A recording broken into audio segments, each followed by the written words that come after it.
Every 10 years there's a big star, and there was Elvis in the 50s and the Beatles in the 60s, and now's the time, and that was 2 years ago, and nothing has happened.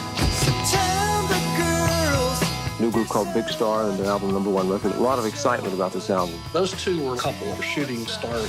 Jody and I were caught up in the bow wave with Chris and Alex. They were just unbelievably great. Those records were as good as any records on earth. To me, becoming a big star is almost like talking about the Beatles or the Stones or Led Zeppelin.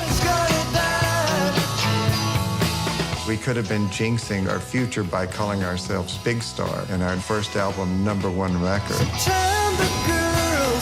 Let's have a big hand for Big Star. This is the Rock Writers Convention. They had a bunch of rock critics dancing, which is beyond a miracle.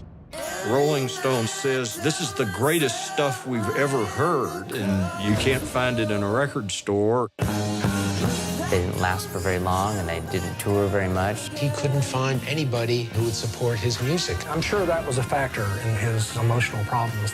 That left Alex kind of on his own.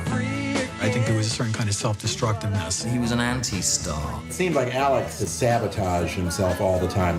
You keep buying them, I'll keep signing them. Hey, you're rolling.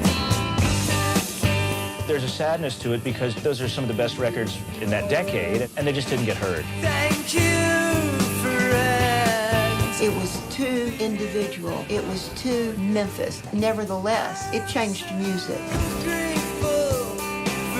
In the 90s, it was established that Big Star were great.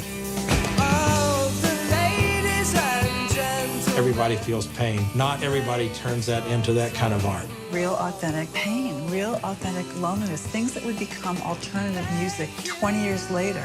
Sometimes lack of success forces you deeper within yourself. And that is the best thing about the Big Star story.